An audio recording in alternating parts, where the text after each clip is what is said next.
Naiinsulto ko, I am insulted with your statement.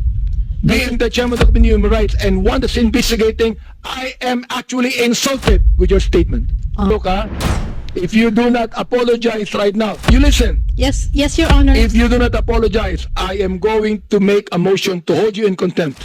Kaya ako nagalit kasi may nakita akong nakaangkap na nakabrace tapos sir, I am not laying it on the congressman. I am laying it on the person who gave that person 5,000 despite na, sir, kasi taxpayer kami. You said, in Tagalog, ang ng gobyernong to, not just as leaders, but as human beings.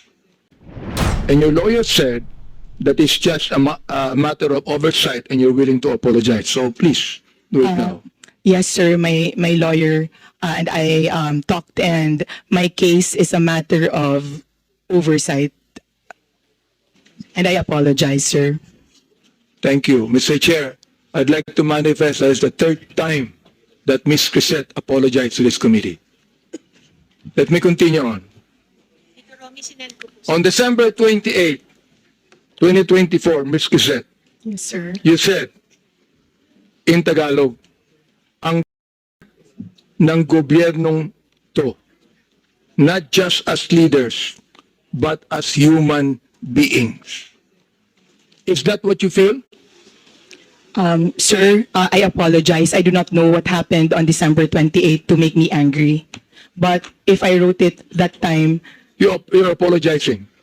for not, no, sir, I mean, I do not know what situation on December 28. Let me and what the continue on. context. Let me Yes, sir. continue on. Says, ipapamudmud sa mga naka-braces na nagbabakasyon abroad ang AKAP money tapos utang ng 629 billion. Yung budget ng ayuda this year na pinibigay kung kani-kanino na nag-mall tour pa yung mga na 500 billion uutangin ulit kasi nag-deficit daw. Mr. Chair, Ms. Crisette, ang galing mo naman. Tangang gobyerno, ikaw matalino. Ano? Am I right? Tangang gobyerno, matalino ka. Mr. Chair, when one is angry, one says bad things. And in the situation that, sir, Mr. Chair, in the situation when I found out So you're that our Mr. Chair, you still have words, no, Mr. Chair. Ibig sabihin, that you are actually telling your anger to your followers, your anger. Saan mo nakuha yung anger na yan? I mean, do you have the facts? Do you have the information? Do you have the documents? Mr. Chair? Sir, nasa news po na uutang tayo this year and last year. Sir, sir, please, Mr. Chair, kaya ako nagalit kasi may nakita akong nakaangkap na nakabrace tapos sir, I am not laying it on the congressman. I am laying it on the person who gave that person 5,000 despite na, sir, kasi taxpayer kami. Masakit, sir, na makikita namin na... Ms. Crisette, may I ask you the question, how much taxes did you pay? And I will tell you how much tax I paid. Sir, Ang katwiran mo, you're a taxpayer. Bakit? Anong palagay mo sa akin, di taxpayer? sir, hindi naman po kayo yung sinasabihan ko ng Mr. Chair. Kaya It was tinatanong the kita, Mr. process Chair. of distributing the Mr. Chair, backup. tinatanong kita kung saan mo kinuha ito. Sa news mo lang pala kinuha eh. Wala kang documents. You cannot even tell me if you're telling facts or truth. Sir, nasa news Tapos po kasi sasabihin mo, ng tangang utang gobyerno. tayo. My goodness, ibig mo sabihin, you're going to base your statement tangang gobyerno sa news na nabasa mo, Mr. Chair, and then you're telling me you're a journalist, and you're telling me that you're speaking the truth? Mr. Chair, respectfully po, those are my feelings. Kasi binamigay natin yung pera sa Therefore, if AKAP. that's your feeling, Mr. Chair, I demand that you apologize to this committee.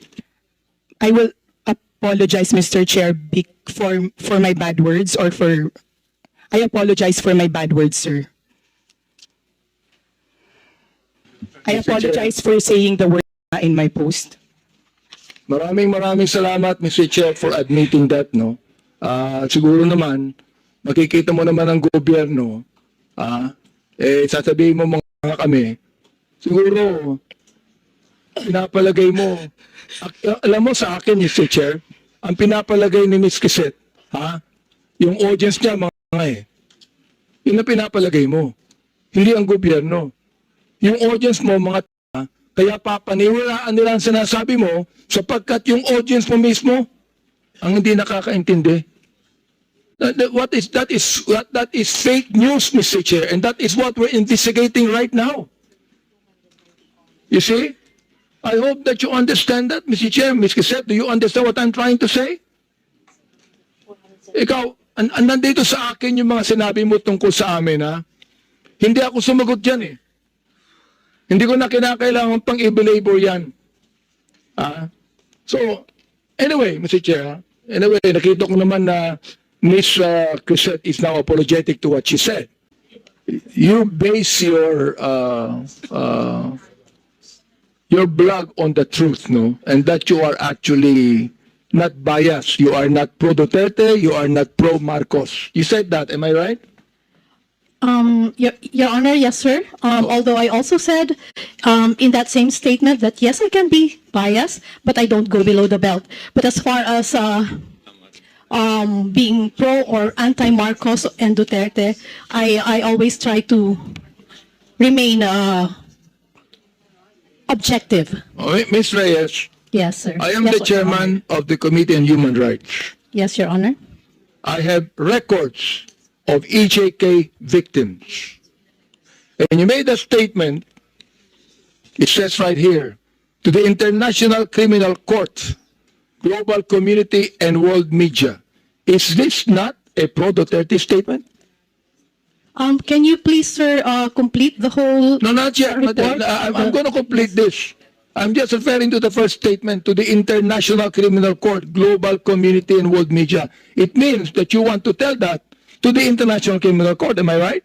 Dahil And therefore, Mr. Chair, you do not agree for the former president to be held in the ICC. Am I right? yes, Your Honor. Okay, very good. Well, therefore, you are Podo 30. Don't tell me you are not. All right? Sir, can I No. pwede po akong sumagot? Let me ask another question to you. You said you need to see this.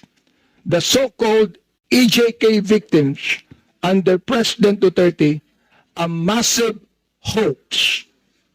Do you believe that, Mr. Chair? Yes, sir. Again, Where did you yes, get the information, Mr. Chair? Your Honor, sana po mabasa ng buo yung Do aking... you want me to give you documents on that? Sir, I know what I posted, but I want the whole, the people here and the media to also see ano yung context ng aking isinulat para po maintindihan din nila Ito at na hindi yung lang context, maibase Mr. Chair. sa isang You do not statement even lamang. need to complete this. Kung gusto mo Sir, kumbituhin ko, yes, ito, Your Honor, I would okay. appreciate very much. I'm going to Mama. complete this now. Okay, Yes, para Your marinig Honor. ng lahat. Opo. The so-called EJK victims under President Duterte, a massive hoax. Okay. Sa akin, mali. I have documents to show. Yes, Your Honor, All right, that is now your you truth, said- and I also have my truth. Please. May I remind the resource person to, again, patapusin muna yung interpolator before you answer. Okay po, salamat po Mr. Chair, and sige po, so, kung pwede po, ibigay na lahat ng tanong at mabigyan din po kami Laban. ng pagkakataon na sumagot nang wala ring interruption Of sana. course, you will be Opo. given your opportunity to answer. Pero patapusin muna talaga yung interpolator. That is Sige a po, ruling Mr. Chair. before the resource person. Wag po tayo magsapawan. Opo, Mr. Chair, maraming salamat. Okay, Mr. Chair, let me continue on. You said, the anti-Duterte propagandist. So alam ko na kung ano yung bias mo, di ba? May bias ka na rito eh. Oo. Okay, likely funded by drug cartels, terrorists, corrupt politicians, greedy oligarchs, and narco-politicians are desperately trying to manipulate the global narrative. What did you get the information about that, Mr. Chair? Pwede na po akong, Go ahead. yes, Sige. Mr. Chair, pwede na po ako sumagot? Yes. Okay. Doon po sa mga nauna niyo pong tanong, kung saan, ang sabi ko nga po ay hoax. Ang pinagbabasehan ko po doon ay yung mga naglalabasan ngayon na panibagong impormasyon, mga kita naman po ito sa social media, ano po, kung saan yung mga napabilang na EJK, yung mga nagpakita ng picture ng mga anak nila na namatay daw sa EJK, actually ay hindi po connected sa EJK. At yung iba po ay buhay na buhay naman po. That's why, ang sabi ko nga ay hoax dahil yung mga pinakita ng mga nagrarally at na pinapakita nila na namatay sa EJK ay hindi naman po patay. Mr. Chair, nag-a-attend ba kayo ng Quadcom hearing? Mr. Chair? Nag-a-attend ba kayo ng Quadcom hearing? Yung mga biktima ng EJK ay nandoon at nagkaroon pa sila ng prayer rally, Mr. Chair. Nag-attend ba kayo ng Quadcom hearing? You Okay, can answer. Mr. Chair, okay, salamat po at pagkakataong sumagot. Yes, nakapanood na po ako ng Quadcom at napanood ko rin po yung mga latest na ganap ngayon kung saan may isang Aling Sheila, Aling Lori, Aling another mother, kung saan yun po yung mga anak nilang pinapakitang namatay sa EJK ay hindi naman po. Doon po yun po yung pinanggagalingan ng aking isinulat na opinyon. Yun po ay reaksyon at opinyon sa mga nabalitaan ko po sa social media at sa mga news online. Again, those are my personal reaction and opinion on the current events. Mr. Chair, ang hirap nun, makakabalita ka ng anuman, tapos you're going to put up an opinion, and you want to let the people believe it's the truth. Yun ang problema dyan eh. Facts. Then sinabi mo, they want you to believe that every young life lost was at the hands of our people's president, Rodi Duterte. This is a blatant lie. That is my, pwede na pong sumagot, Your Yes, Honor? go ahead. Sige. Opo. Go ahead. Again, that is my truth. Those are my opinion. And nakabase naman din po yan sa mga available information. Ngayon, makikita po natin na yun nga po, may mga EJK victims nga raw na hindi naman pala. Raw. Raw. Yun nga po, sabi, yung raw po, I'm Therefore, referring... you have no right to say it's a massive hoax. Mr. Chairman, with the indulgence of Chairman. Yes, Mr. Ma'am, Congressman yung Paduano. sinasabi mong mga facts ngayon na lumalabas, is it an official document coming from those investigation by government agencies, by Quadcom, or just a mere in the social media accounts? Sir, Your Honor, if I'm not mistaken, nasa newspaper na rin po yan. Sandali But of course, po. nauna, Sandali. Nasa newspaper. Pero ang tinatanong ko po, anong source ng newspaper? Is it an official document or findings of the Human Rights Commission? I have yet, Absolutely, ma'am. Yes, Madam, Your Honor. absolutely not. Because during our hearing, the Quadcom, all those victims, yung mga families na nandun, was confirmed by Human Rights Commission. okay, Your Honor, In fact, we have all the list. Your Honor, can I also answer now, kung pwede po? Lumabas po na may mga kapatid, yung mga biktima, na sila po mismo ang nagdi-deny doon sa mga ibinabalita ngayon Mr. na... Chair, Mr. Mr. Chair, I'd like to interject for a while here while you're answering. Ang binabanggit mo, may nabalitaan ka? May nabalitaan ka? Oh, I mean, my goodness, if you would like to be a resource person here in this committee, kinakailangan meron kang basis, meron kang tunay na basis, meron kang dokumento na masasabi. Sapagkat, Luka, ang Commission on Human Rights, for example, nag-imbestiga ng EJK at maraming nakita. Kami, in my Committee of Human Rights, marami kaming nakita. Oo. Samantalang ikaw, sinasabi mo, massive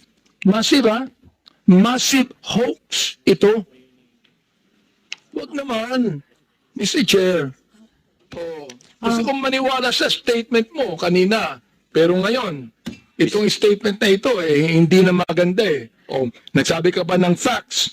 Some of these so-called victims died years before or after Duterte's presidency. Where'd you get the information? Nasa balita po, Your Honor. Yung iba po ay namatay ngayong last year lang po, Madam. 2024. Mr. Chairman, Opo. Madam, sa Quadcom po, sa hearing namin, at it was confirmed by Human Rights Commission, lahat po na nakalista doon, under our records, was confirmed by Human Rights Commission. Wala po doon yung prior and after Kuha ka sa akin. ng Duterte's administration. And Mr. Chairman, kindly, let me just remind that, sir, is he your counsel No, sir. Oh. From the House of Representatives po siya. Ah, from the House? nagpapapirma po. Sabi ko mamaya na kasi busy pa po tayo. Anyway, madam, Apo. ma'am, Yes, wala Your po Honor. eh. Now you're talking about those mga disclaimer ng family. Now, ang tanong ko po, is it documented, under oath? Do you have a document for that? Or just a mere media reports? Alin po, sir, yung tinatanong po ninyong documented on Hindi, media yung sinasabi reports? mo na may mga families of victims na dineny, na-refute yung claims. Posted po ng mga Ayun nga kamag-anak problema, nila. posted sa social Opo. media. And Ang sinasabi ko, madam, baseless yan kasi based on our investigation and unless otherwise, you can have a document under oath that indeed a certain family of victims clarified and dispute that data. Okay po, Your Honor, noted po. Next noted? time. Yeah, noted Anong po noted? noted po na, Tinatanong po kita kung may dokumento ka bang hawak, wala. tulad po ng sagot ko kanina, And Your you Honor. answer my question, Mr. Chairman. Yes, I'm trying to answer, Your Honor. Sandali po. Opo. Yes or no? Do you have the document? Under oath? Sir, like I said, Andale, yes or no? Remember, I am just asking you if you have the document or not under oath. of the family who Yeah. reported? Yeah. None, sir. Oh, none. It's on the, like I said, it's a... So none. You don't have. Okay, sir. Next time po, What's kuha next po muna- time? next time po, bago po tayo magsulat ng mga ganon, kailangan kumuha po muna tayo ng mga dokumento under oath. At hindi tayo basta magbabase sa sinasabi Chair. ng mainstream media. Okay. Mr. Chair, Thank you. let me continue on the Representative statement he Abante. said. Yes. Sinabi niya, facts to nakalagay facts. Many are completely unrelated to drugs or EJK. Some of them are still very much alive. You said you do not have any documents on that. Now look, Miss MJ na lang po. Para hindi po Miss MJ, po. you are accountable to the victims and you are accountable to us in the Quadcom. Pinasinungalingan mo kami. Pinasinungalingan mo ang mga victims. Now look, if you do not apologize right now, you listen. Yes, Your Honor. If you do not apologize, I am going to make a motion to hold you in contempt. I apologize, sir. And tulad nga po ng sabi ko kanita, sa susunod po ay maghahanap na lang po muna tayo ng mga Yun. under oath. At Okay hindi daw, po ha? tayo magre-rely sa mga balita ng news. Salamat na lang. po. Okay po. Kaya Liwanag fake po. news. Yan ang ibig sabihin, non-fake news. Ito, tutuloy ko. Salamat din po, Your Honor. Ito sinabi nyo, ikaw, binanggit mo na ito, and this is something that you should apologize also. Anong sabi mo? Do not let these criminal forces twist reality to turn a strong, decisive leader into a monster. Now let me ask you, who are these criminal forces? Miss MJ, please answer. Okay. I have this, kasi tulad ng sabi ko, ito po ay mga reaction at opinion ko lamang. Well, therefore At, you apologize because this is okay not po, true. sir. Okay, sir. I apologize. Okay, Mr. Chair, this is the second time that Miss MJ has apologized. I hope that next time, kayong mga vloggers, wag kayong magbibigay ng opinion lang, impression ninyo. Ibigay niyo yung katotohanan, may dokumento kayo. Sapagkat meron kaming documents to show Naiinsulto ko, I am insulted with your statement. Being the chairman of the Committee on Human Rights and one that's investigating, I am actually insulted with your statement. Again, my apologies, sir, and noted po sa mga suggestions po ninyo. At gusto ko lang din pong sabihin na yung pong post has nothing to do with you. Hindi po, it has nothing to do with, pasensya na po. Well, Mr. Chair, maraming salamat, no? Yung binabanggit mong nothing to do with me, pero yung tinawag mong criminal forces, kasama kami dun eh. Ikaw naman, mag-isip naman kayo. Ang hirap nito, Mr. Chair, itong mga vloggers na iba, ito ang mga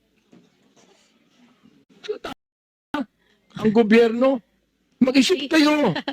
Hindi lang sumusulat kayo ng kung anong gusto nyo isulat dyan. You're telling us, yung criminal forces, gusto kong sabihin ngayon, Mr. Chair, publicly, ikaw